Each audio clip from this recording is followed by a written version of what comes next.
Episode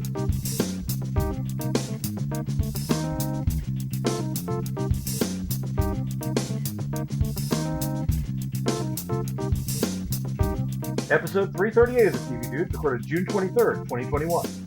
A little self-hatred.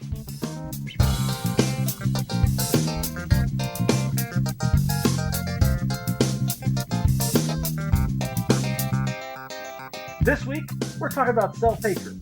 It might be the self-hatred that drives Randy and Les to keep trying anime over and over again with Bunny Drop on Funimation. The particular blend of narcissism and self-loathing it is Dave returning for Season 2 on HULU. The internalized hatred for everyone, including herself, in Physical on Apple Plus. And the little hatred of a variant of yourself in Loki on Disney Plus.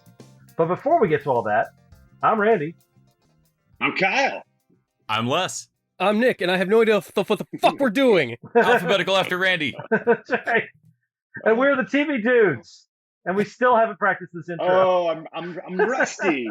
That went differently bad than last time. Yeah, It was worse. A little self-hatred. But different. We'll get there, guys. We'll get there. We've only been doing this for like 350 episodes. It's Just a variant. yeah. It's just a variant. So yeah, we got some an interesting theme going this week, and I think we may be running against critical consensus on Physical. It'll be interesting to talk about that. Also, we do have a Patreon. Max, who's been contributing to the Patreon for quite a while, actually, has his first of many animes lined up for us, and the first one's Bunny Drop, and we'll see if Nick liked it better than the rest of us. I'll be curious to see. I like that that's the thing of, like, we didn't even discuss if Kyle liked it or not, but it's like, No, we'll see if Nick liked it better than any of us. I feel like I heard from Kyle in the chat. I think I got a vibe from Kyle. When the question was, how much of this do I have to watch? That is not something you want on the show. That is not, hey, how much of this do I have to watch? I believe the text was, does the bunny drop by Ep 2? No, but the bass does. But the bass does. Wait for that bunny drop. When does Erdogan show up? So yes, we will be talking about anime this week. We'll also be talking about Loki. We'll, as always, have our Marvel dessert. And in between, a sandwich of self-loathing and weirdness of Dave and Physical, which I think is some mixed opinions in there. It'll be interesting to talk about. But before we start with all that, let's talk about TV Diaries. The Diaries of the Television Dudes. Brought to you by only the finest cocaine wine. Hal, why don't you open it up for us this week? Yeah, no, I haven't put pen to paper, but be rest assured that I have put eye to television this last week. Funny enough, I had never seen The Nice Guys before. So this was actually my first time watching that. Nice. And Is that a movie? I am. Yeah, that's a movie. Is that what we're supposed to be watching for Patreon? You watched it last week. I watched it last week. I'm fucking. It's a bit. It's a bit, Kyle. Is that a bit? Oh, that's the thing. Notorious at bits, but also can't tell if somebody else is biting. It's like bitism. But a bitism by fire. Bitism. Yeah, bitism by fire. No, caught the docket this week, even a little bit of Bunny Drop. But in addition to that, I found myself after last week's show thinking, man, I do talk a lot of smack about Fox reality TV. I kind of got to dive back in to just make sure everything I say is still creditable. So I caught the first 3 episodes of MasterChef Legends.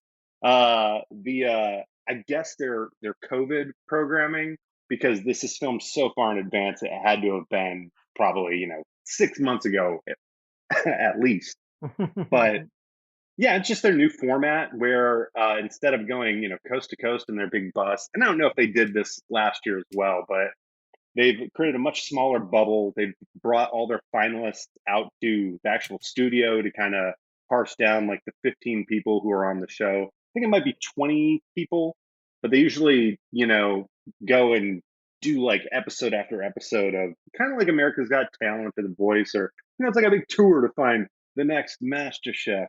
So this year was just like, show up this day with your, with your stuff.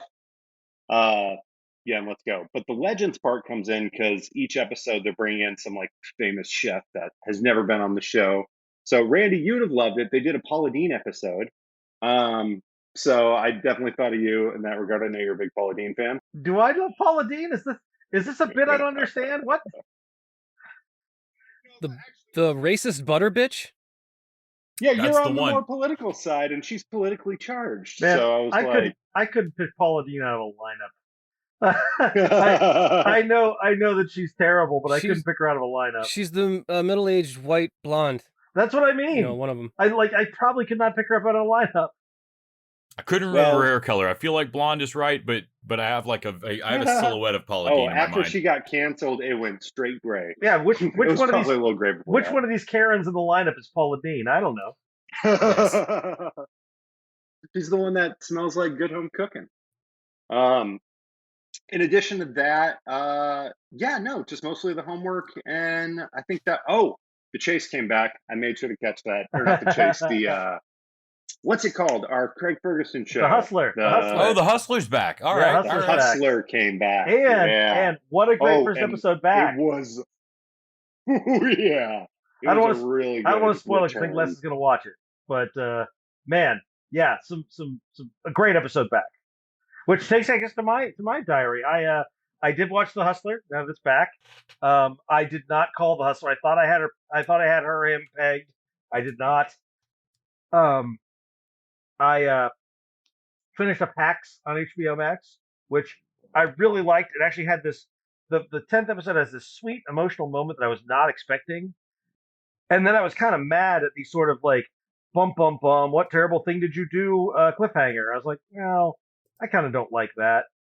So, but I like the show, but I feel like it's still uneven for me. I watched all 8 episodes of Dame Drop's Fresh Fried and Crispy food show on Netflix. You guys watch any of this? No, I haven't. No. I don't even know what the fuck you're talking about. This is the dude who did like YouTube fast food reviews, like super enthusiastic reviews of like fast food in his car. Jesus, Netflix really is greenlighting anything, aren't they? He's this enormous African American dude. He is a delight. He loves food. And so this is 8 episodes of him going around the country to different fast food, not fast food, but places to do fried foods, food trucks, and some stuff. So like, he went to like St. Louis and went to the Italian restaurant that does like fried ravioli, and he went to like the Rock and Roll Hall of Fame in Cleveland. And man, there's a ton of great looking fried food. He goes to a bunch of places in the South. It's like man versus food kind of tour thing. I dug it. It's a lot of fun. I finally finished up Mythic Quest, or I guess we still have a couple more episodes, but I caught up on Mythic Quest, watched a couple episodes of that. Actually, I binged that as well. Forgot to put that on there. Man, that was super good. Such a delight. Yeah. Watched the new episode of Last Week Tonight. Finished up Big Shot, which I thought had a phenomenal ending. Kept it with Bad Batch. Kept up with Brooklyn Nine-Nine. Watched a few more episodes of season 3, and then had a rewatch of Captain Marvel and The Nice Guys, and then I went and saw A Quiet Place 2 in the theaters. Ooh, oh, cool. Back in the seat. How was that? I really enjoyed it. I think you liked the first one, you liked the second one. So yeah. What did it smell like in the theater? Like theater. What a weird question. Asking for a friend. Smelled like the fried pickles on my plate from Alamo Drafthouse. What it smelled like. Oh, you got the fried pickles too? I love their fried pickles. I love me some fried pickles. Yeah. Now that I think about it, there were no fried pickles anywhere in that. That's not true. I think there were fried pickles on top of something in Fresh Fried and Crispy. It's better than what Wisconsin is known for, which is fried butter. Oh hell yeah! Which is like Texas does that too. Yeah. Oh, really? Yep. Oh yeah. Yeah. I find that so sad. That is the saddest food. Me too. I would definitely cry while eating it. Yes. Stick a fried butter on a stick. Fuck yeah. Like if you see someone eating that, give them a hug. They need something in their lives. Yeah, they need a stick of fried butter, so they need. I just want to be clear that while it would make me sad, I would eat it if offered to me. KFC sadness bowl. Maybe only once, but I would absolutely try it. Nick, what about you? What's on your list? Well, I mostly went on just the homework I kind of kept up with. Although I did watch the the Muppet movie, so there was a Mupdate in there. Oh. I knew we were gonna watch it for Patreon, but Oh, great, a running gag. I didn't want to. I was missing my Muppet intake. So I watched the original Muppet movie, which is wow, it's really good. It's funny how Deadpool fourth wall breaky it is. When they find the fucking script, man. Yeah, they have to catch up the band on the script, like what's happened so far, and then they're like, "Hey, give the band the script." Like, so they give Electric Just Mayhem catch up. the script so they catch up. And I'm like, I wonder if this whole movie is the Electric Mayhem smoking out and like imagining this, or dropping acid and imagining this in the back room. Like, and they're like, wait, where were we? I don't remember. Let's check the script, man. It's like literally just a car drove by the El Slizo Cafe and they were like, a frog was driving that. What? No, I swear, dude, a frog. They even run into Big Bird, and it's like Big Bird's going like, I'm going to be in the public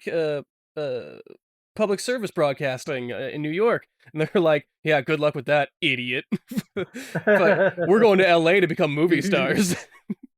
The standard rich and famous contract. You know, speaking of Muppets, there was a fantastic Muppets needle drop in Mythic Quest where they like teased it out 2 or 3 times.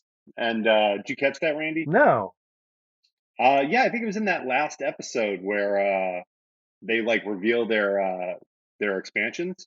Okay. No, so it ends with her singing Rainbow Connection. Oh, that's right. I do remember that. Yeah. Oh, right. Okay. Yep. But they teased out those first 3 notes like 2 or 3 times throughout the episode, so much so that you were like ready for it to start, and then they would just, transition into something else. That's great. But it was a good reveal at the end. I like that the Muppets have their own Freebird. Rainbow Connection! Rainbow Connection! Yeah. Anything else, Nick? I watched the series Trece on Netflix. What is that? The Filipino Monster created comic thing, Monster, yeah. I heard that was cool. And it's pretty neat. Like, just the lore of it is really cool. Of like, it deals with a lot of these Filipino and like East Asian legends and monsters. So it's a bunch of different stuff that I'm not really used to. Although there are vampires in there, and it's kind of bloody. Wait, this thing's a vampire? Get it away from me! And it's dark. Although I will say that at the end they do this whole exposition thing of like, oh, nope, things were different than you thought you were, and let me take the next 10 minutes to explain to you exactly how it was. And I'm like, come on, guys, we could have spread this out over the series rather than just explaining to me why our character was wrong for 10 minutes. But overall, yeah, pretty cool. I liked it. Nice. And then Reincarnated as a Slime was extended the pitch meeting. Wasn't even ready for it, because after they killed 40,000 people in the last episode, I was like, well, what are they going to do now? Well, now they're going to use the dead bodies as a sacrifice to summon 3 demons. And I was like, so our hero summons 3 demons? Yeah, that's right, sir. Well, what's their deal? Oh, well, one of them's the literal devil. Wow, really? What about the other 2? They're present. Like, this show is always weird every time you describe it, but it started out so kind of innocuous. It started out really inconsequential, like not this heavy of consequences. Yeah. Yeah, like he's just having a problem making a body again. Like that kind of stuff, you know? Yep. Wacky hijinks. They use the souls for one thing and the bodies for another thing of like, oh, being environmentally friendly with your genocides is tight. That's just efficient. Yeah. That's just good mad sciencing. But yeah, that show continues to scare me. Les? Let's see. So Fanny has started watching The Outsider, so I've been rewatching that, which has actually been a really cool rewatch. Man, that one's dark. Knowing what all's going on in it has been neat. Yeah. Finally watched Cruella under somebody else's Disney Plus account, because that's expensive. And holy crap, I cannot believe how good that movie was. Wow, really? I watched it in 2 chunks across 2 days, but I really enjoyed the shit out of Cruella. I was surprised. Did I tell you I less watched it, or did I tell you I less watched it? I was surprised. I mean, anything, seriously, no movie should be over 90 minutes. Like, you should win a fucking medal if your movie hits 90 minutes. You did it right. This thing's like 2.5 hours long. It's crazy long, I feel. Was there a moment that was more surprising than when the Dalmatian straight up killed somebody? That whole thing, like they did a really good job of giving like Cruella's Cruella. Like the Baroness was fucking way worse, like just crazy.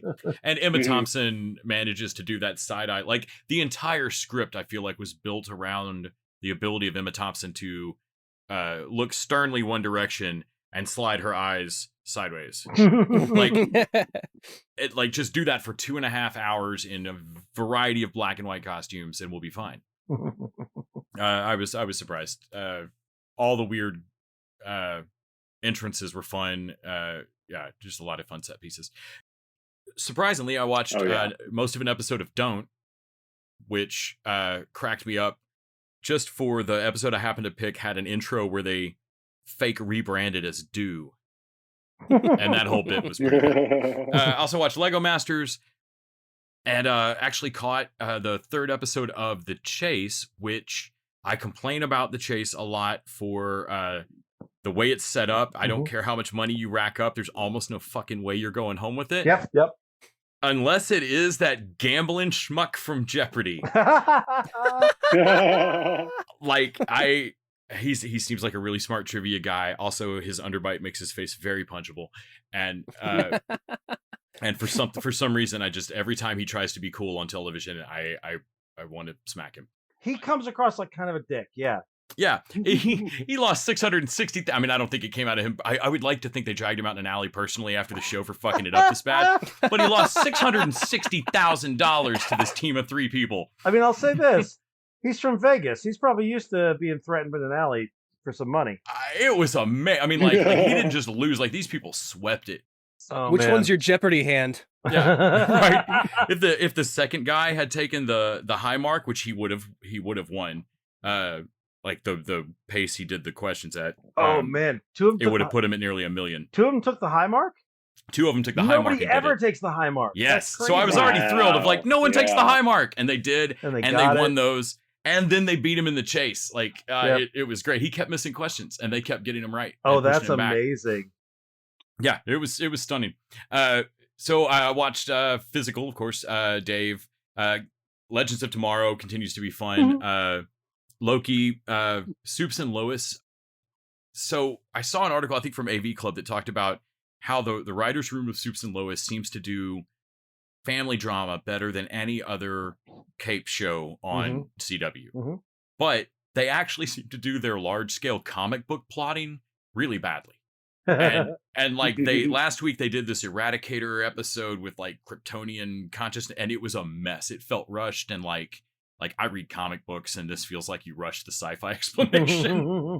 Like, and then this week they got back to, like, they at the end of last week something happened. Superman was basically knocked unconscious, and then this week was kind of a one-off episode where they went back and showed us Clark moving to Metropolis, getting the job, meeting Lois, proposing, and it's great. It's everything that's the reason to watch this show. Okay. They even do a thing that is as good as when the Flash had the ring come out of the suit, or the suit come out of the ring. Nice. Like they do a costume change moment where I was like, oh damn. Like, y'all didn't need to throw that in there. That's great. Watch Bunny Drop. ATX Fest has been going on. Or not ATX. Yes, ATX Fest has been going on. And so there's been a few panels. A lot of the shows were things that we were already watching. I could see where if you did not have like a fuckload of various streaming services, all of these episodes would be great to have in one spot. But since we already subscribed to damn near everything. Yep. Thank you, patrons. Yes, there was a lot of these that I was like, oh, well, I can just go watch this. But I have gotten to do some interviews, and so those will be coming out this week. Nice. It's been pretty cool. So caught up on or watched the first episode of Evil that came back. Moving to Paramount Plus seems to have unleashed them, not just to say the word fuck, but the whole trailer for this season looks a lot weirder. tried to watch This so Is it's Pop. just Paramount Plus now? Yep, it's just on Paramount Plus, and they really do have their like, we're on a streaming service now, so I can look straight at the camera and say, "Fuck." I actually noticed the promo seemed different for it. I was like, "Is that the same show?" The coming this season looks like the gloves are off on terms of weird shit. Nice. Like we're going for it this time. Mhm. It looks Cool. The Big Shot finale was great. I didn't think it was quite as good as Game Changers finale, but it was still a solid ending to a surprising show. Yeah. I tried to watch This Is Pop on Netflix. I think that's what it's called. It's like their song another behind the music kind of thing. Right. And Okay, missed opportunity for not hop on pop. Right? Or hip hop on pop. And I tried to watch the one about the Brill Building, which is a story of songwriting that I really dig. I know a little bit about and was interested in seeing it, and I couldn't make it through it. Like they keep going to like Linda Perry and some other musicians to talk about this, and it's just like watching like old musicians like, yeah, you know, and the inspiration hits you and the muse, and fuck this. Anyway, I tuned out. Not nearly as good as I wanted it to be. Oh, I'm sorry. One more. I watched a show called Generation because I just interviewed the creators.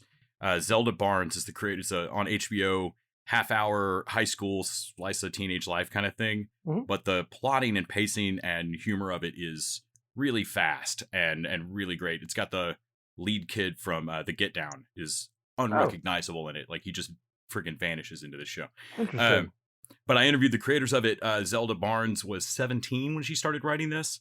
And is 19 now. And her dad directed the Jennifer Aniston movie Cake and had done some television stuff, and just through like hey, this will be a fun project to show my kid what I do and how developing television works. It'll also be a good life lesson for her to get told no. And then now it's on HBO. So different life lessons than they originally planned. Right. Yeah, really fun show, and yeah, it's on HBO right now. I think they just dropped, or they are dropping the second half of season 1 now. Okay. Nick, do you have a Stranger Than fan fiction for us this week? Well, I in fact do. Imagine, if you will, a reality containing television programs so bizarre they are indistinguishable from the ravings of a madman. Is the show you are about to hear simply a fabrication in the mind of a man with clearly nothing better to do with his time? Or is the truth indeed stranger than fan fiction? Whose turn is it? I think it's Les's turn. I think it's Les's turn, to yeah. All right, let me get the random letter generator here. What is the Godel number of this anime? Just want to be clear, one of these is definitely going to be Magiswords, right? We're all on board with that? We're all sure about that? Obviously. There's a 50% chance it might be Magiswords. I don't know. Or maybe a 100% chance. You don't know. I don't know. Maybe it's going to be an old school anime where it's about robots instead of a new school anime where it's about like vampire blood kink. Whatever happened back in the day when Neo Tokyo had a cataclysmic event, walled itself off from society. 1,000 years later, they got robots that only an 8-year-old child can control. You know, classic stories. And there's ice skating. Les, does it comfort you knowing that you now know a lot more about anime than the general person? That you're that much closer to being a weeb? That I don't yet know the insult word you just said at the end of that to call me makes me feel safer. I'm not there yet. Okay, so the letters are G and R. R. Yar. Okay. Roses then, not guns. Yes. I pick N. Well, in anime, they'd be one and the same. They'd be gun roses. Yes. Gun roses. Gun roses, which are also swords. Or rose guns. And they glow before they fire. Yeah. And they can only be used by virgins. Space virgins. Space virgins, yes. All right, am I doing the Stranger Than fiction this week, or are you guys doing it? Because No, straight to series, Randy. We're making you guys that. might be doing a better job than me. I don't want to like. Her shoes are also demons. Yeah, this one is one of those where someone is trapped in like a video game thing, which actually have a name. I figured that out. like reincarnated as a slime or Rise of the Shield Hero or something like that. It's actually called Inseki, or Inseka. I'm not sure if I'm pronouncing it right. If anyone knows, feel free to just shut up and never tell me about it, because I don't care. But this one is about people have discovered a cure to mental illness. And I say cure very loosely, because their cure is to take people that are like criminally insane and digitize them mentally and put them into a Matrix type game thing. And the game, when you go through anything traumatizing or anything like that, is supposed to soothe you or something. Like it's supposed to like kind of just random number generator kind of run you through stuff, so like kind of help you psychologically, I guess. I don't know. They don't never explain how it's supposed to work, because it just fucks up immediately, like it always does. And they send another guy in to try and help out these it's because they have lost control. They have no idea what's going on, so they send this one guy in who's kind of a I like it. He's a psych minor, but he's the one they can expend. Like he's one of the interns, like that they can afford. Like, well, we don't really know what's going to happen to you when we throw you in there, but I'll tell you what, we're going to give you a whole shit ton of money if you can figure this out for us. How's about that? I'm gonna regret asking this. Is he a psych minor like in a college study way, or is he a psych minor like he goes into the mind caves with a pickaxe and digs out memories? Thank you, Les, because that was the exact question I had. That is a real legit, I feel like I need to clarify point. Tells us a lot about anime. Les, thank you for giving me an idea for another Stranger Than fanfiction. Because a psych minor actually might be a pretty good idea. But anyway, this one is, he's actually a college psych minor. Okay, okay. Psych minors should have plastic toys like Beyblades Not a and shit. Like psych minor. He's got a sick mom who's sick with the disease of being the protagonist's mom. 12 Chilean psych minors lost in her head. Yeah. Just pass them down wet dreams so they don't go thirsty.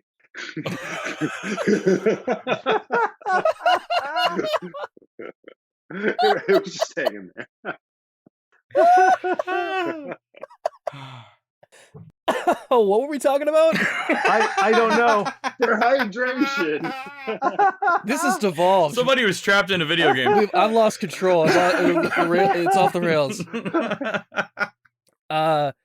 So he goes into the video game world to help these criminally insane people. Turns out some Moriarty type motherfucker is actually torturing the minds of these people while they're in there and keeping them insane, if not driving them more insane. And he's keeping himself insane by like killing himself over and over again or doing physical harm to himself, because otherwise the system would cure him of his mental illness. So he has to keep fucking like Zaz style, like cutting onto himself or chopping his hand off and regrowing it. Then so like they meet, the main character meets a bunch of people that kind of join up on his crew, and they, you know, go Seven Samurai style to go fight this guy. But he has to like defeat them each first, you know, in single combat, or like heal them psychologically, which is sometimes are one and the same. I don't know. One of them is the Lu Bu, which is a big character in Japanese mythology, although you probably would only know him from the Dynasty Warrior games, honestly. One of them is someone who thinks they're Jack the Ripper, like honestly thinks they're Jack the Ripper. And so he has to fight that guy until he heals them. But it turns out that it's a teenage girl. And the teenage girl still, even after being said cured, is still sexually assaults or like sexually like objectifies and harasses the other female characters on the show. She still has a really unhealthy like relationship with the female gender, apparently. And I was like, okay, so I guess because she's a female now it's not scary and creepy, now it's funny. I think that's what we're going for. It still terrifies me. I don't like it. But the one I like the most is their Two-Face dude, because he is like he split his personality in between a literal angel and devil. like on the shoulder and on the on each shoulder. Well, he's got him like where they're going to war each other in his own mind. And when they heal, he doesn't turn into a normal person. He turns into a half devil, half angel. With a angel. Tell me it's like Victor Victoria style, like with a line down the middle of his face. Yeah. And he's got the angel wing on one side and the devil wing on one side. He actually looks pretty rad. Like you'd think like the asymmetry wouldn't work on it, but it somehow works. I was like until he tries to fly and then he looks like a broken drone. Oh yeah, one of his wings would be like Michael from Lucifer. No, he's actually pretty good at flying. But yeah, that's kind of the gist of it. I haven't watched till the end of it, so I don't know if they defeat the Moriarty guy or how they would even do it, considering they don't have to like physically fight all the time even. But yeah, that is the anime, and I will open it up to. I liked less having actually asking questions or whatever. So you guys have any other like one question or whatnot? That kind of puts me on my toes, so I like that. I have a question. Is there any romance between characters? Oh well, there's always in anime. There's always the will they, won't they between the female lead and the male lead of like, oh, but they never really consummate it. That's never really a thing in anime.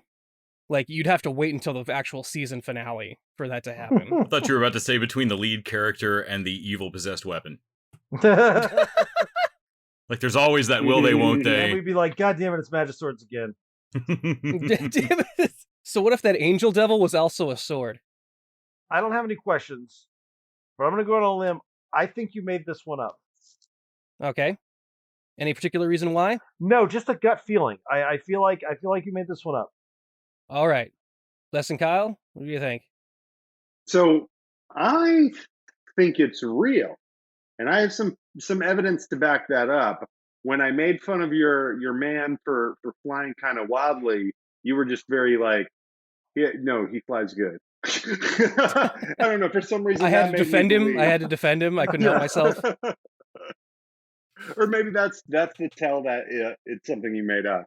But I think it's real. I think you're defending your guy.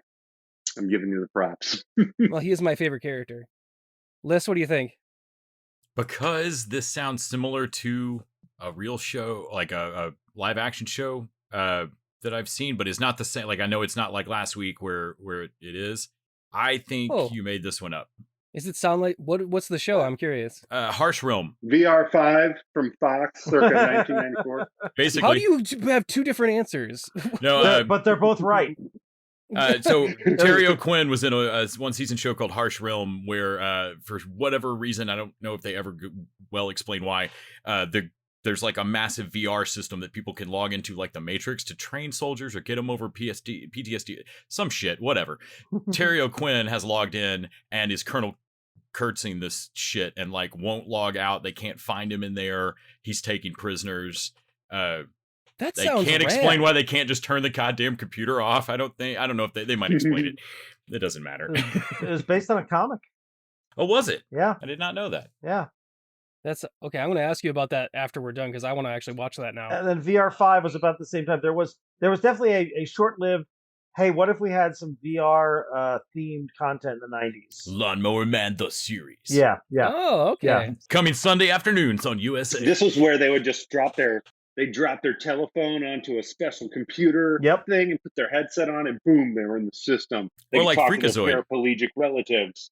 They need their modem or whatever. Yep. Grandma, get off the phone. My soul's half in the computer. Speaking of, Evil Speak is on Shudder. If you want to watch Ron Howard's little brother be a satanically aided computer nerd getting back on his bullies. Why wouldn't I want to watch that? Why would you want to watch that? It's great. So, are we right or wrong? I think Kyle thinks I can't remember real. at this point. I don't even remember what you all guessed. Randy doesn't think it's real. I don't think it's real. Kyle thinks that this is a genuine show. Well, yeah. Kyle, you are totally wrong. I made it up.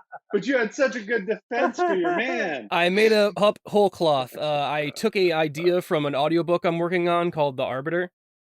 That is a VR game, just like I was saying, and it had a thing in there where the idea was that each time you were gonna get killed or fight or whatever, but the system was gonna help you psychologically so that it wouldn't fuck you up, but there's one guy named Max that kills, like, tortures people, so that doesn't happen. And I liked that idea, so I just took that idea and ran with it.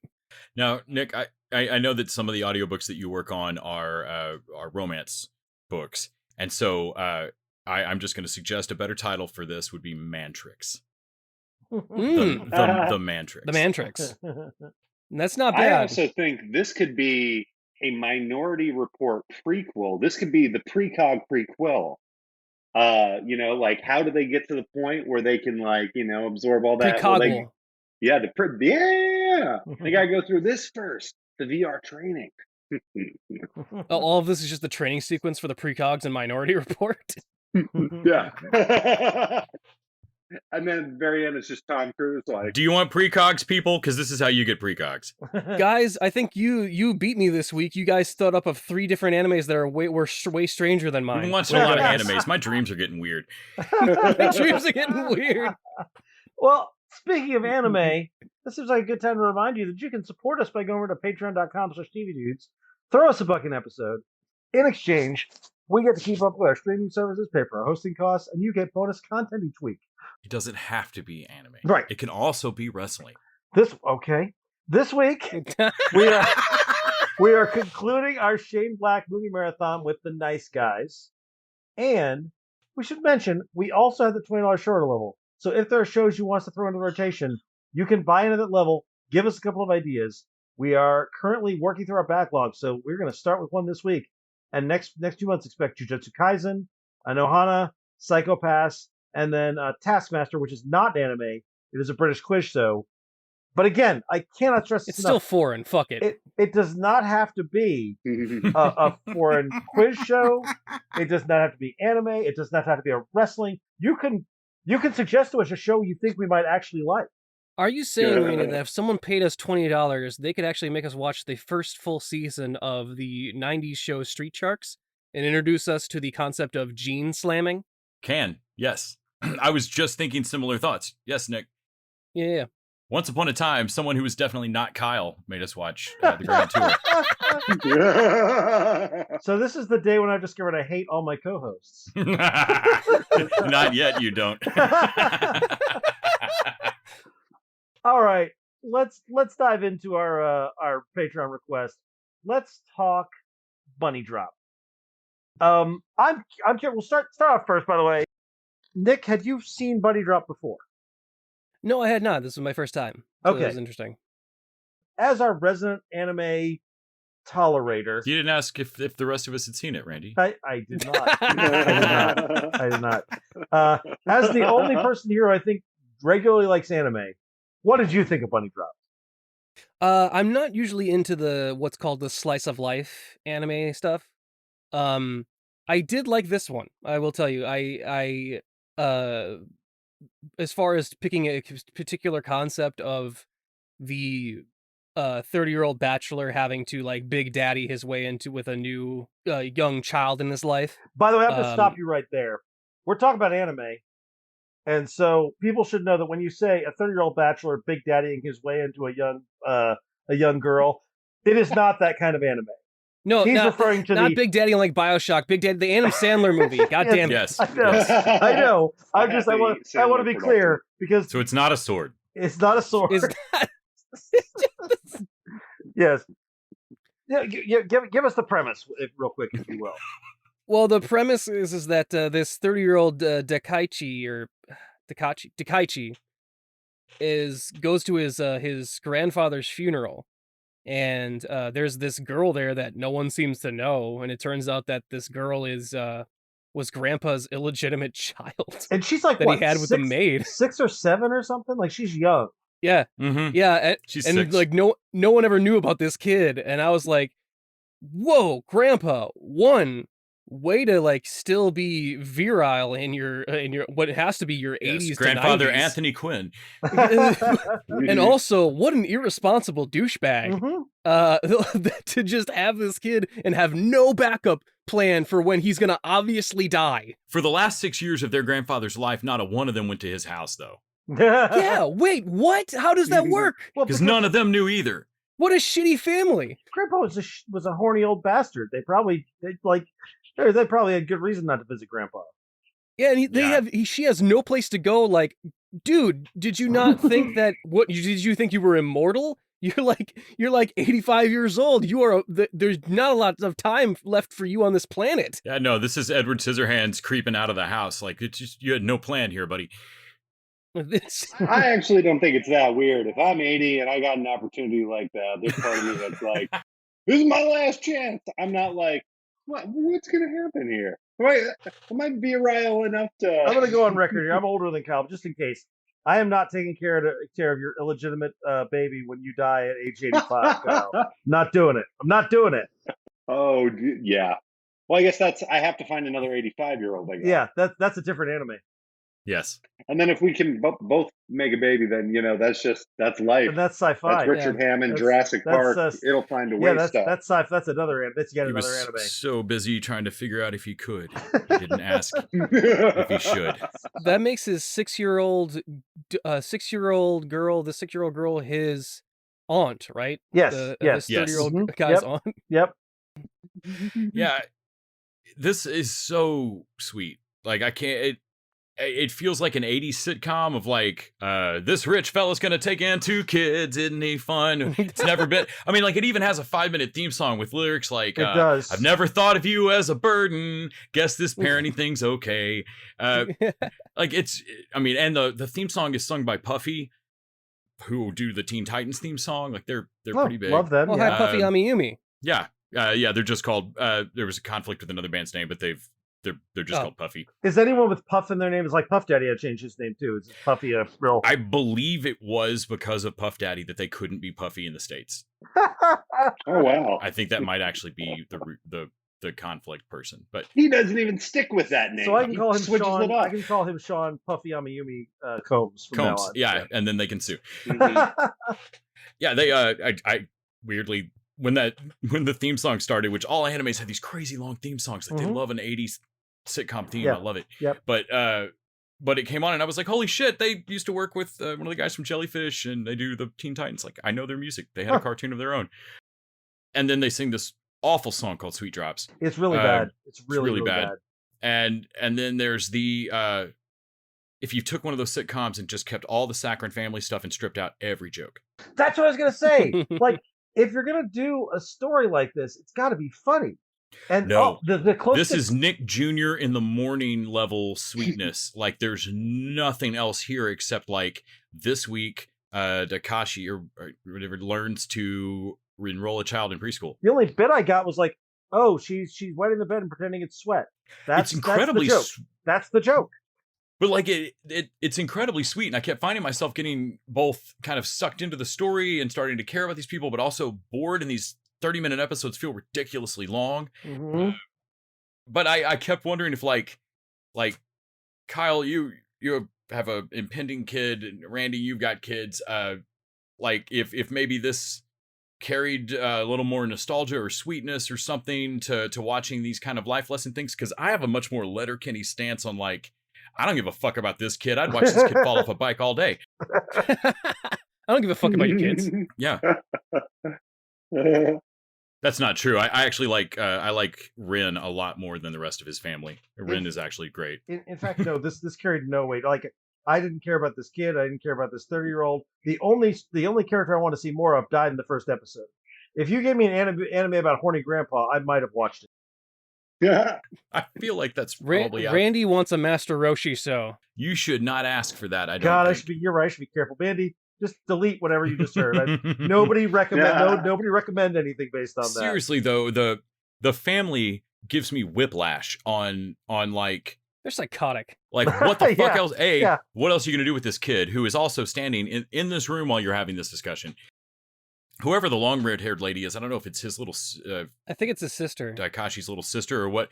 She's an absolute bitch. Like, she's standing there just short of calling Rin an it. I mean, she's like, are you really keeping her? Like, I mean, she's a child. What's the other plan? She's actually she's our blood. I mean, she's actually our family. She has a lot of relatives. It's like she's surprised we're not ditching her out into the woods and leaving her. But like, it's not like there's just one of you. There's just a whole big family. And like there's an episode, I think episode 4 maybe or 5 where they want him to he finally meets her mom, and the mom's a wreck. Like, I kind of hate the mom. Like, she's fucking useless. And then like she suddenly makes this strident demand of like, and the child needs to change her name. And like it's she has no leg to stand on. Yeah. And I'll discuss it with her, he says. And she flips out. She's like, yeah, like a child doesn't need to make that decision. Also, she's a woman, so why would she care about her name? Change her name anyway. It's going to change eventually anyway. Yeah, okay. And Bruno's like, okay, fuck you. And the dude's like, that's fucking weird. And so he goes to his family and is like, yeah, so, I met her mom. She's kind of a piece of work. She had like one demand that the kid change her name. And his mom is like, oh, yeah, no, that actually makes sense. I mean, it's going to be weird if you're her guardian. You're going to have to constantly explain why, like, your names don't match and all the school stuff. And he was like, oh, all right, well, I mean, I'm already keeping her. I might as well look into adoption. And like immediately at like anime freak out level, the mom is like, what? And what are you talking about? Adoption is a very serious thing. And how do you talk about adoption? And like, how dare you do this, the thing you're basically already doing? Like, already keeping her. Also, you are all fucking sociopaths at this point for not. And secondly, you just told me to give her my name. Like, what do you think that means? Like, the family just gives me fucking whiplash on, like, we don't like this kid. We do like this kid. We don't like this kid. Standing there with the child in the room going, do we even know if she's really grandpa's? Japanese family dynamics must be a lot different than ours because they don't treat this like it's horrifying behavior at all. No. And their idea of humor is different to where they're when Daikichi is like freaking out, like when he asks her a question, or like Randy said with the sweat thing, it's a lot funnier over there than it would be here. Kid woke up in the middle of the night and was alone.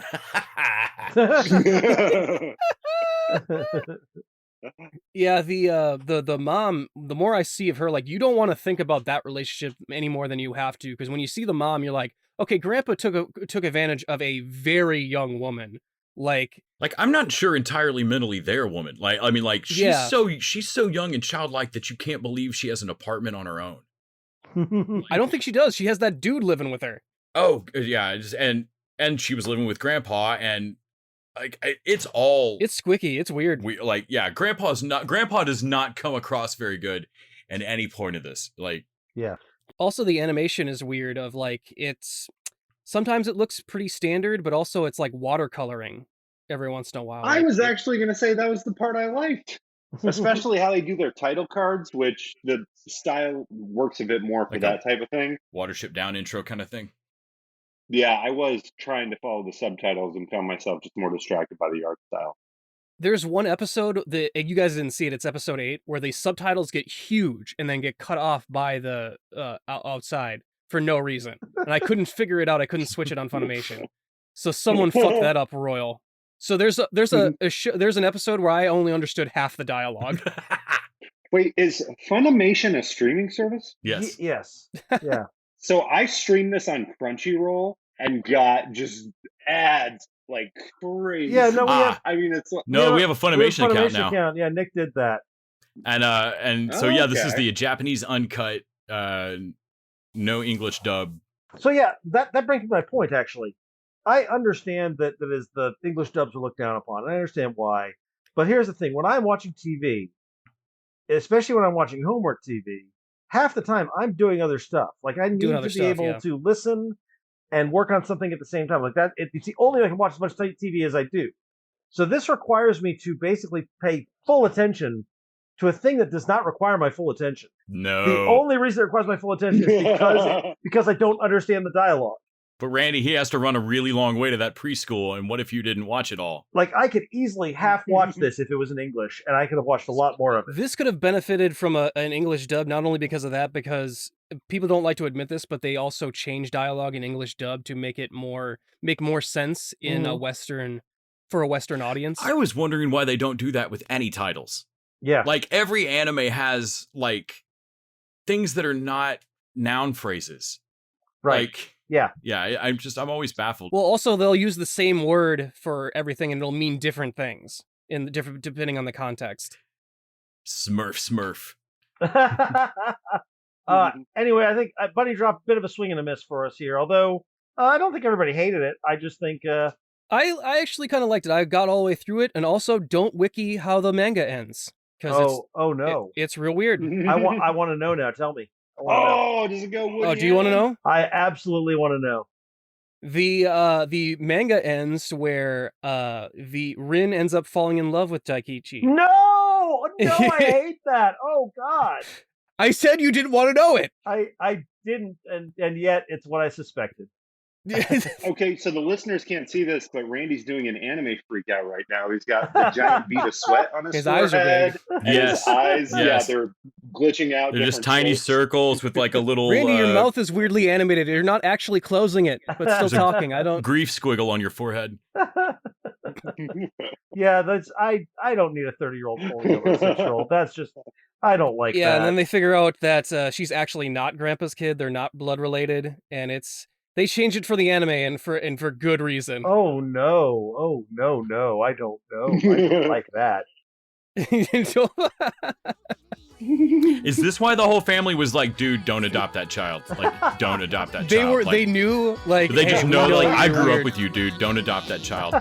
They're just trying to keep the kids safe the whole time. Right? Yeah. Right? Yeah. This is like a Josh Duger situation. Yes. And, like, we just don't know about it. I won't lie, you're a very pretty lady. Thank you. But you're crazy, crazy, crazy. You make me want to move to Bolivia. Oh, I'll go with you. You know, I'm thinking I should get a restraining order. Those are so hard to enforce. Cause your car was parked outside my house every night this Your week. neighbors are sweet. You're the reason that I have to keep my shades drawn. I'll watch you through the chimney. I've installed an alarm system with motion beam detectors. I have the code. All right, let's talk about something a little less creepy and weird, like Dave. Oh, yeah, just a little bit of ant dick. Yeah. So Dave, this will be interesting because Nick came on to Dave. He had not watched season 1, which I think all three of us loved. Yeah. Season 2 starts in a weird place. Like, it has does. the classic show problem of you got your main character to a point in season 1, and now you're having to pick up with him succeeding a little bit, and it wrecks the fucking character for me. Yep, and also they did not give a fuck if you had not watched season 1. Yep. They're like, because Nick messaged us someone. He's like, I don't know if I get Dave. And my first response was I actually literally, guys, I almost texted back, it's on Hulu. And then I realized what he was saying, and I didn't say that. Nick usually goes back and starts with the previous stuff, so I didn't know if he was starting with episode 1 and going like, and I thought why are we following this doofus along? I thought maybe he had jumped into season 2, because it feels like, wow, if you didn't watch season 1, you're going to have no idea what's happening. They don't explain who Gaeta is. They don't explain the dynamic between him and his manager. They don't explain the thing with his ex. Like, he's just a dude in Korea doing a really offensive rap thing, and it's just like, it doesn't make any sense. If you've watched it, it makes perfect sense. But if you were coming on to season 2, you'd be so confused. Well, they don't care. I would actually take umbrage with one part of that, which is I feel like they undercut their season finale coming in on this episode, because the season finale was all about Dave kind of learning to be more selfless. Yeah. By giving Gaeta and his manager the shout out and not playing the prison rape song. Mm-hmm. And then when you come in on season 2, he seems like the person he was at the beginning of the season. He seems like the guy who's going to charge out their character change. Yeah. He's an absolute douchebag. Yeah, he's going to do that. Dave in season 2, ep 1 would do the prison rape song. But I think that's on purpose. I think what they're showing us this season, and they just hinted a little bit, I think they're showing us that him breaking up with his girlfriend, or her breaking up with him, that it really fucked him up. That he is spiraling without her. Good. Because I'll tell you what, I watched season 1 and season 2. She should have broken up with him way beforehand. Yes, she should Dave have. is such a fucking selfish douchebag. Before the milking table? Dude, if your girlfriend is so sex positive, she's like, what do you want? No, literally, tell me what you want and we're going to try it. I will build you a milking table. Yep. And I'm like, dude, you've hit the jackpot here. Like, you could say anything. Also, she's into dirty talk and you're a rapper and you're bitching about it. Yep. Like, fuck you. It's not always about you, Dave. That is the thing about it, I think, is that Dave is supposed to be kind of a little dick. The thing is, I Yeah. didn't like the season finale of the first season. I know I'm supposed to feel like, oh, he learned a big lesson, but really all he did was not play a song that would definitely ruin his career. Yeah, no, I kind of don't feel like Dave really learned a huge His sacrifice is so small because it's just his artistic integrity. Yeah. And guess what? Dave, you're not a good rapper. No, he is a good rapper. He is a good rapper. Well, the character did. They cut away every time to like when he's about to go on stage, they cut the audio because they know he can't do it. No, dude. Lil Dicky can rap. Lil Dicky can rap. He's a rapper. No, his albums are. I mean, like he's a rapper. Oh, he has actual albums. Yeah, Yes. That's what like they don't do it on so- the show, like Entourage style, but like no, he's got albums. Like like I don't know why he sucks on the show then. yeah, it is an almost like Entourage level those of songs like are made up for the show. yeah, exactly. Yeah. But it feels like watching Yeah. Vince's movies on Entourage of like what the fuck. Oh, dude, I have to send you the Earth song. Yeah, there's some. He can 'Cause actually his rap. songs in the show are terrible. Yeah. And when he's going to those different studios of like, and he's insulted because they think he's funny. And I'm like, wait a minute, you said yourself that part of your brands is that you're funny. But you are and you're funny, mad dude. when people and when you're mad when people think Yeah. you're a joke. Yeah. And I'm like, dude, you are a joke. You're a white suburban rapper. You're a fucking joke. Like, Yeah, get with the program. I will say I can't figure out what at this point what Lil Dicky wants his brand to be because Yeah. like as What he does he keeps putting want? out like I've heard freestyles of him and I've heard his written songs like he is a holy crap good rapper and he ends up on combines of other rappers and shit where you're like okay it's not just me like Source Mag likes him or whatever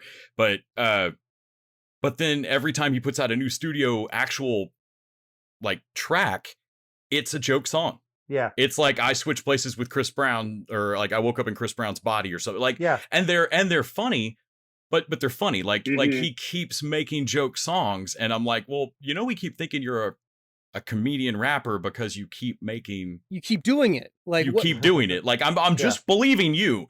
he's mad that people are coming up and telling him like, hey, somebody suck me. I'm like, you're mad because of that, even though You you went started in that. public and started it. Yeah. And now you're mad people are doing it to you because you're an internet meme. Like, Yeah, when it works too well. I find Dave insufferable. Did you guys enjoy Curb Your Enthusiasm?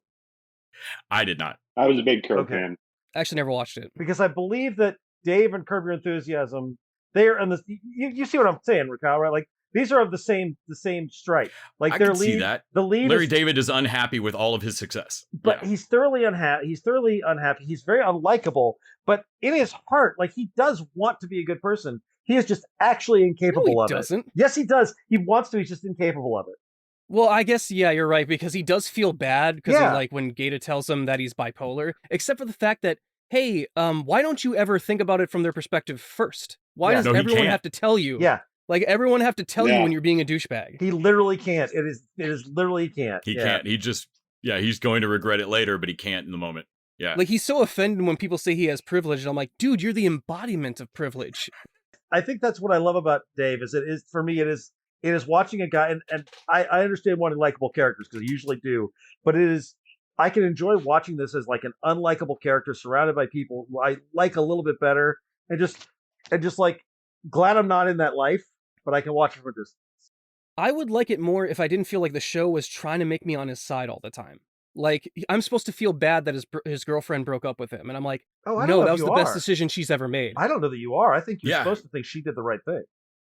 Well, it's the text thing of like he texts back and like you get the three the things. Oh man, and I'm like, this nothing to me. I'm actually hoping she doesn't text you back, you fucking monster. I am worried that the show is going to get them back together and stuff Except as a that growth thing. character was awesome. That's what I'm thinking. Yeah. Though, the show is definitely going to get them back together when. Because Allie's better than Dave. Like, Here's the thing. I have this feeling the arc's going to be that she's got somebody else who's better, and I that hope Oh, so. you mean anybody else? yeah, literally I- anybody else. Yeah, I am interested to see where it goes, and I enjoyed season 1 more. Kyle, what do you think? You know, I have to say something. The connection with Curb and Dave, I think what both of these shows have, both in the fact that their lead character is a fictionalized version of a real person, Mm-hmm. but also in what you were saying earlier, Randy, about the style of comedy, the fact that it blurs the lines and you go, wait, is Dave really an asshole? Or is Larry David really an asshole? I don't think they would be in charge of shows if they were really like the characters on the show. But that said, the show wouldn't be interesting if it was a well-adjusted person. how season 2 opens up for Dave, I really think like he fucked up that translator's life so bad he might have to go into the army in Korea. And I'm like, is this supposed to be funny? Because it is dark as shit. I don't know. Well, Maybe I feel like the joke with that is that Dave is like super woke. Like he's too woke for his own good. That was kind of the joke of the whole prison rap from season 1. Mhm. Like so woke he's not. Yeah. Yeah. I still think that's on that Well, intern. but he's dude. like ignorant woke. So like when he starts going on his rant to the K-pop star, I'm with Les on this one. That's on that dude. I feel like that intern took a non-paying job where he knew damn well that he'd skipped out on a government job in Korea, and well, he said he didn't know about that rule because he was born there, but he lived his life in America. That's actually true. But on the other hand, so he legit didn't know. I mean, it was dumb not to do research for that check to first. fucking Korea. Yeah. But tell your folks you're going to Korea and just watch their face. Yeah. Just see if they like see if what they're doing there. But also like the K-pop star comes back to him and is like, "Oh, you're mad at us because you told us the wrong time, and now you're openly admitting that you're using K-pop because you don't even like it and are just using it to get ahead. Yeah. Fuck you." Like, yeah. And you should have enjoyed that, Nick. and that's the joke. Yeah, except for that, I'm not learning that for the first time. I knew that going in because of the I'm taking a shit in Korea. And I'm like, this isn't funny. This is just super offensive. But then the payoff is, what's it? You're fucked in Korea. Yeah, I don't know. I dug this. I really like Dave. I don't like Dave the character. He's a terrible person. But I find Dave the show. I find this show very entertaining, and I'm glad it's back. Oh yeah, I'm sending you so many links, Nick, after this because there's like 2 or 3 of his videos that I don't like Dave, and I also don't like Dave, and I'm pretty sure after I listen to Kyle's stuff, I won't like Dave. No, I'm pretty sure that's not going to win him over on it. You feel about Dave the way I feel about anime, or the way our next show's character feels about herself and everyone around her, and that's everyone else. That is Physical over on Apple Plus. This is a Rose Byrne in just like a superstar role. Like she's phenomenal here. She's really, really good. I mean, you I have think to say that or she'll come to your house. And it's true, right? And even if I did say that, she's still going to come to my house. She's still going to do it. Like Oh, and she does. She still doesn't think she was good. She's still going to do it. She's still going to come to my house and do it because I'm still a garbage person. I'm still just a fat garbage person. Exactly. Sorry about that. Yeah. So this is set in the 80s. Rose Byrne plays a housewife to a college professor who finds out fairly early on that he's been fired for basically being a dickbag. Played by Rory Cochrane, I think is his name. Rory, something like that. Yeah. No, that's not Rory. That's not Rory Cochrane. It's Roy something. Rory Koval? Anyway, he's a guy who I remember from Ground Floor playing like the nerdy boss. I've always liked this guy. He plays a great Rory douchebag. Scovel. Rory Scovel. He plays a great douchebag. But basically, him getting fired accelerates the thing that was already going to happen because she's a housewife who is cracking under the pressure of her own eating disorder. And she has been like going and like drawing money and like having these binge purge things in a hotel. Dexter has a healthier inner monologue. Yes. Right? Oh my God. the her talking to herself and the hateful things she says to herself and everyone else is, I understand why some critics were put off by the show, but I fell in love with it so fast. There's a danger to every scene because she feels like a lit fuse all the time. Like the whole show feels geared around the fact that this woman's going to explode at some point. I've never seen something so hard to watch that I couldn't tear my eyes off of. Yeah. This would not translate to foreign markets, I don't think. No. I feel like that inner monologue will come in and they'd be like, what the hell is this show? Like, what are Americans doing? Yeah. Americans hate themselves. I am trying to imagine her character because her husband, they talk about how they had been intelligentsia in the hippie movement like a few years before he was a professor. And I am trying to picture her in a more free love hippie environment with her same control issues, which had to have started when she was little. Right. And so it's not like she was a chill hippie mama and became this tight wound 80s binge purging nut job.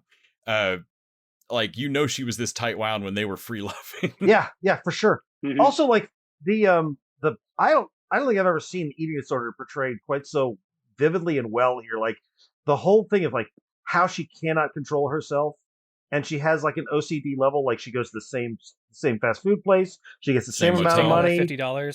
same hotel, yeah, same money. She gets naked so that she basically knows she's not going to throw up all over herself.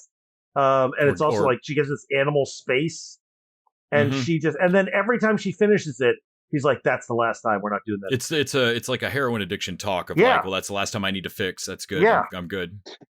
I was actually thinking about the drug movies like Salt and Sea and stuff. Yeah. Yeah, when she takes that entire sheet cake into the bathroom, Oh man. I'm like, this is the saddest thing I have ever seen. This is dark and not healthy. Yep. Yeah. Like I am on meds and will probably be on medication for suicidal depression for the rest of my life, and I've never been this mean to myself. I've Yeah. never thought to myself that I was this worthless. Yeah, that's a How is that possible? The scene where she first meets Bunny and the surf video director / porn director, because she's gone to the class and she passes out immediately, and she wakes up and Bunny's got like, oh, drink your pink drink. Yep. And she's like, oh, what is this? He's like, oh, it's sugar-free lemonade and speed. Yeah. And the scene continues on from there and stuff, but like a minute or so later, she says something to him, and then she picks the drink up and keeps drinking it. And I just remember, like, you were just told it was speed. You took a moment to process that, and we're like, fuck it. Fuck it. And just kept going. Yeah. There's a lot of fuck it in this woman's life. Oh boy, yeah. The fucks she does not give. Half of her inner monologue makes me want to sympathize with her because it's Kevin can go F himself, like kind of stuff of her, like, oh, by you've got to do it, you mean, or by we've got to do it, you mean me. You need me to figure out your fucking political campaign. Like, and she's right. Yeah. This shouldn't be on her. This guy is an absolute albatross, especially when is it Blue from Orange is the New Black shows up? Yes. And is like, why did you put aside your grad studies and your career and your blah blah blah for that motor mouth fuckwit? Potato. She calls him a potato. Motor mouth potato. That's what it is. And she's right. She's but the other right. half of her inner monologue makes me hate her almost as much as she hates herself. Because it's just like, fuck that fat sow. Oh yeah, why do you need a house this big? Probably for that ass. Like, it's the meanest shit. The most judgmental thing. I love I love the other housewife who we find out is related to someone super rich, and who tries to tell her that 3 times. Yep. And she just can't register because she's so self-involved. Even says it to her later, like, oh, I told you. And then I told you a second time because you weren't listening. And then I guess I'm telling you now because you didn't listen either time. Yep. Yeah.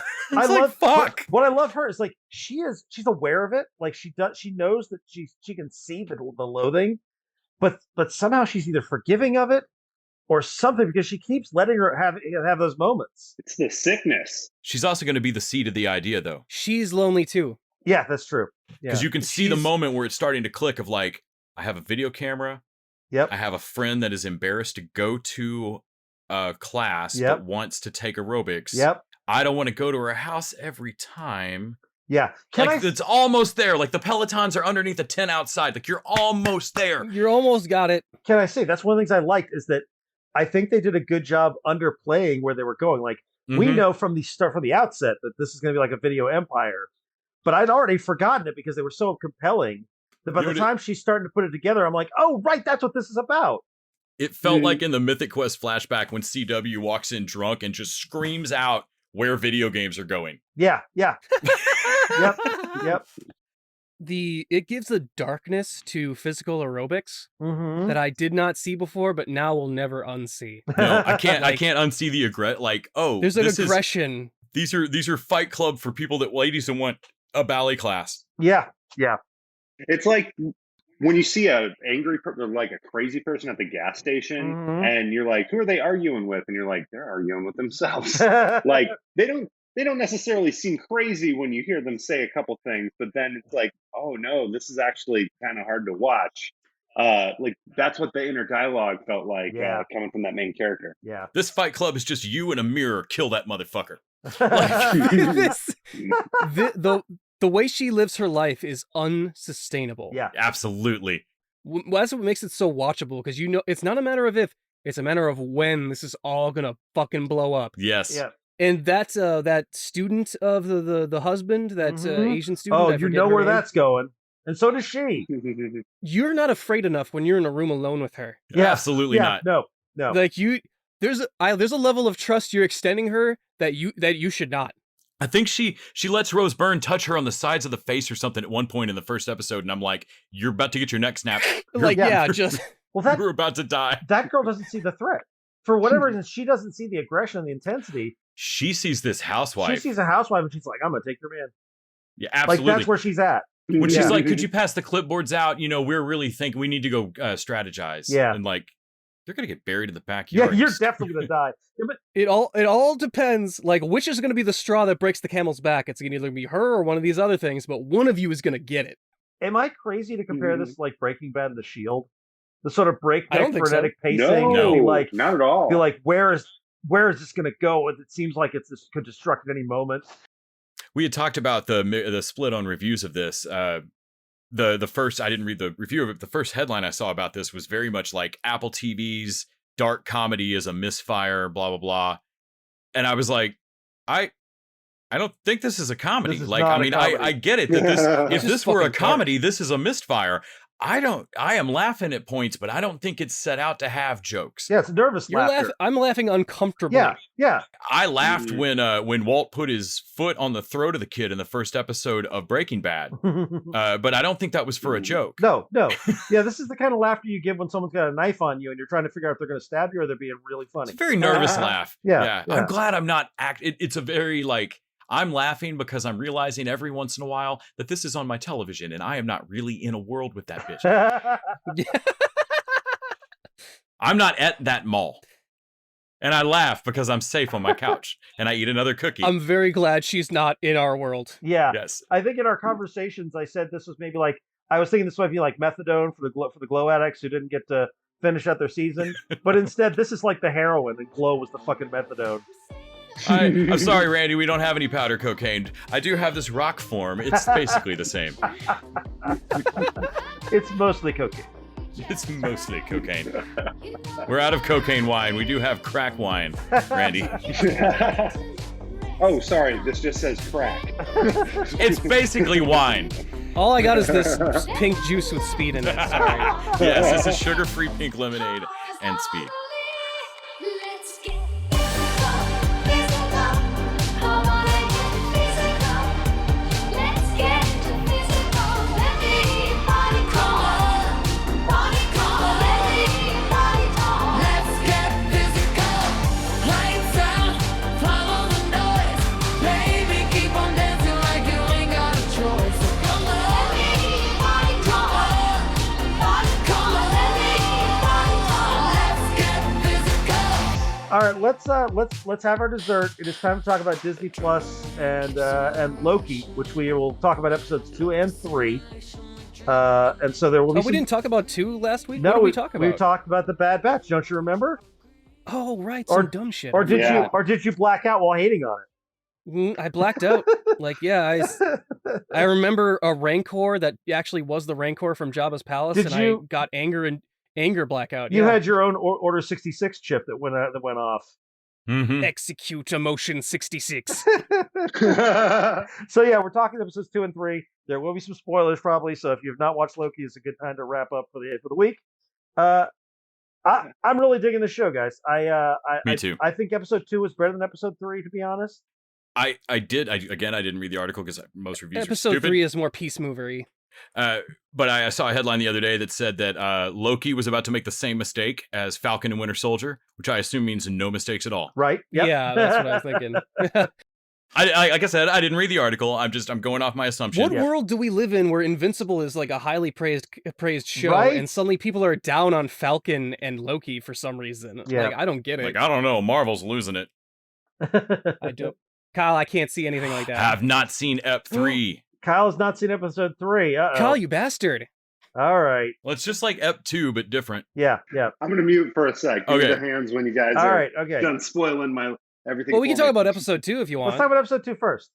Yeah. Okay. Yeah, let's do that. Yeah. And then we'll We'll get keep them separated, just like the Offspring would want. keep separated. Okay. Are you guys already imagining all the costumes this Halloween? Oh yeah. Oh, For yeah. sure. For sure. Well, the big thing at the end of episode 2 is Fem Loki, which I think we Mhm. all sort of knew was coming. There was all kinds of I rumors think we all about. kind of guessed it. Yeah. Yeah, there was rumor they were gonna do that at some point. But it was one of those things where like I hoped that was going to be the thing. Yeah. Yeah, I didn't know how much they'd actually like use it. I didn't know if it would be one of like 50 Loki variants Right, shown across right. the season. You know, were we going to flip through it every, like, oh, this time it's the female Loki. Well, episode 3 it'll be a green Loki. Episode 4 it'll be a blue Loki. Episode 5, Right. Right. Yeah. like if we were just going to flip through these. Yeah. My first thought when she came on screen was, he's going to fall in love with himself. Of course. I'm glad I was the only one. I'm like, it's weird. Is it make total sense? Or is it weird that the two Lokis have sexual chemistry? I mean, of course they do. Loki would definitely fuck his clone. Uh-huh. And For and sure. B, I cannot wait to watch Ant-Man and Michael Pena discuss this. So, episode 2, we do get the TVA sort of having a more active confrontation with the variant. They definitely sped through that. Like they did not spend a lot of time. They No, they show Loki like trying to trick them the first time, and I love Owen Wilson is like, "You're full of shit. Let's get out of here." Like, Yeah. just totally sees it coming. Nope, you're full of shit. you had to Yeah, you had to do it. Like we had to see that Loki tried. Yeah. But you Yeah. don't want the whole show to be about him doing it. So you had to be like, okay, no, he tried it. This is why it didn't work. Let's go back to that. This is why he's working with them. But him doing his weird brand of detective work and discovering that he hides in apocalypses, Mm-hmm. that was very clever. And I love a little bit of fun time travel stuff. it makes perfect sense narratively wise. Of like he thinks, what would he do? Like if he just learning about time travel, where would he hide? Mm-hmm. And what he knows about variations, and the apocalypse thing makes total sense in even in a time travel way of like the variations don't go far enough for it to be very noticeable, Right. because everything gets destroyed. So you really have to look at the paperwork for the time discrepancy. Yeah. I was shocked how much it made sense of Yeah. like, wow, For how. Yeah. time travel stories don't usually take this much time to make that much sense. Yeah. And yeah, it made sense that he could discover it. I felt like the science of it explained just enough to not break. But to give me something there, and also I like his, like you said, he tries a bit of a classic Loki scam and it fails, and so like he's not done. Yeah. But he's not going to do that again. Right. Yeah. And I love that Owen Wilson's right. This is why you brought Loki on board. I love Is because he's the one that can figure himself out. I also love the specifics of him going back to Pompeii, because also the TVA would not have been able to figure out the way they did, because Owen Wilson is there and he's like, don't do anything, don't interact with anything, what's going to happen? And Loki's like, you're all about to die. Nothing can fuck it up. And Nothing like- matters. like- Run free, my horny friends. Like Owen Wilson wanted to try it out. He wanted to, or Mobius wanted to like do it safely in little bits. And Loki's like, no, man, I'm just going to show you that it works because I'm sure I'm right. Because I'm right. Yeah. I loved it too, because he was like, I know you think I'm going to betray you, but think about this. How much do I love to be right? Now weigh that against. And Yeah. I love the fact that Disney is now just letting us have because they subtitled he's speaking in Italian. Mm-hmm. Go free my horny friends. Yes. So you can just capture for the meme now. Like you don't even have to add the words in yourself. Disney's doing all the words, all the work for you. I like that. That's appreciated. Cal, what are your thoughts on the second episode?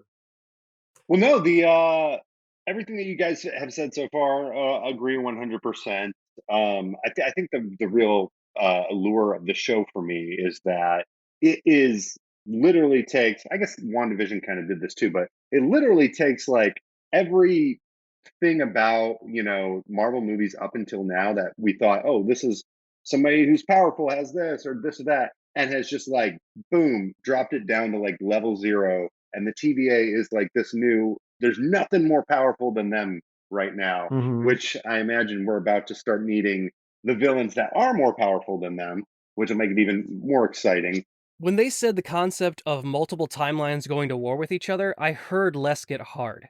Like it was like just the concept, like that's too cool of an idea for it not to happen.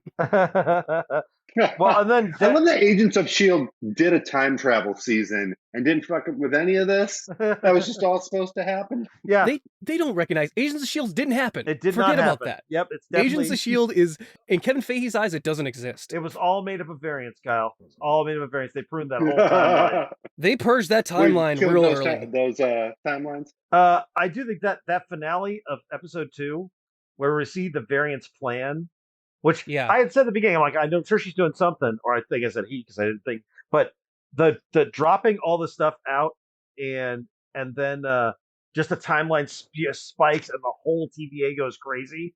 The chaos of it. Oh man, Oh, and then the Easter eggs pour down the screen. This date, that date, Yes. this place. yes, oh Internet man, goes crazy. It felt Yeah. so Loki. It felt so Agent of Chaos. yeah, and I was like, oh shit, yeah, that's a Loki plan. That's fantastic. That's a Loki move. I also loved that they were insufferable talking to one another. Right. I love Loki was like, "Is this how Thor feels? This is annoying." Yeah. Introducing Loki so we don't see Loki at first was very clever. The bit of her taking over other characters and stuff was pretty fun. Right, their powers are slightly different. Yeah. So let's talk. That's the big finale of episode 2. Let's talk about episode 3, and that means Kyle, you need to hit your magical mute button, and we'll give you a wave when it's time to come back. Sure. All right. Les, what do you think about episode 3? Les? Les? Yeah, we lost Les in the time stream as well. So it's just me and Nick talking about Loki right Oh now. shit, he got purged. He got purged. He's a variant. Who knew? Yeah. Oh, let me ask you this, Randy. I'm very curious. Yeah. So those guys that are getting hit by those batons, Yeah. they're like getting erased from the timeline. Yeah, I think so. So are yes. they like are they like it's like more than being killed, right? It's like non-existence. Right? I think it is. I think it's really bad. Jeez, that's for some reason I don't know why, but that's more messed up than killing them. I don't know why it is. There's a bit dropped in this episode, which I thought was in the third episode, which I think is one of the interesting things. When I think it's Fem Loki, or what's her name? Sylvie? Sylvie? Sylphie. She says something about she saw the time cops like passed, and Loki's like, wait, are you saying that they were real people recruited by the TVA? Because I was told they were all created by the Timekeepers. Yeah, that's what I thought too. I So was like, that's a big reveal of like the Timekeepers have been going around stealing people out of time to go become their agents. yeah, but is Owen Wilson one of those? I thought he spent his whole life in the TVA. He thinks he has, but I bet he's something else. You think they're like mind wiping him? I think they are. I think they're taking him from various times. Holy shit! Maybe that's why he loves jet skis. He actually rode one once. I think that's entirely possible that we're going to get Mobius at the end in a jet ski in like the 80s, and it's like that was his life. Wow. I think and then he'll figure it out, and then he'll help Loki take down the TVA. I think that was a big clue they dropped. I think they just slipped it into some conversation, but I noticed that and I was like, wait a minute, that's a big thing. I didn't think that about until that just now. Yeah. But you're right. That makes a lot of The sense. repercussions of that are going to be big because mostly, as you said, this is kind of a peace moving episode. Like Mhm. I like don't get me wrong, I love watching Sylvie and Loki play off each other. Oh sure. I love watching them both try to outfight each other. I like the moment of him asking about her mother. Yeah. And I like the sort of someone said online that this was the most Doctor Who of Loki so far, and it did feel like that. It's like here's this weird end of the world sci-fi setting. It's all just backdrop to them getting the MacGuffin, which is fixing their time things so they can move along, and then they don't. Yeah. So I don't know where they're going from here. I like we're so in such a place with the MCU that they just drop into a future planet, another planet, and they don't even bother like explaining, like just like no, it's supposed to blow up, this blue moon is gonna hit it. Whatever, you don't care. You just want to watch these two characters interact anyway. So it's like and then their different types of magic going up against each other is really cool. Like his illusions and her trying to enchant him. Yep. The dynamic is they've changed them enough to where it's really cool to watch them, but they're similar enough to where their speech patterns and how insufferable they find each other. Yes, yes. And they keep saying like, "Oh, what a rookie move," or like, "Obviously, I'm the superior Loki," and like, you're not that different. Yeah, like, yeah. I think this episode didn't move a lot of stuff forward, but it did. It's a good character piece, and so while I didn't love it as much as episode 1 and 2, it was a lot of fun to watch, and I thought I thought it was some really fun stuff in here. Well, before the box cars go and actually erase, you do have to set them up in the blocks, Yeah. and then put that little string in there Yep. and get it to Yep. where it goes before it comes down. And I think that was one of these episodes of like, we're not moving things forward, but Yeah. we're moving things into the position so that they can rocket forward in the next couple episodes. Right. Because there's only 6 of these, right? Yeah, there's 3 left. We just hit the halfway point. Yeah, we're halfway through. Yeah. So whatever story point we're hitting, we're gonna hit it pretty soon and hit it pretty hard. Yeah. I'm digging this. I'm looking forward to more. Love it. And like I said, I think they snuck in a bit of something very important here. I'm gonna be thinking about that all week.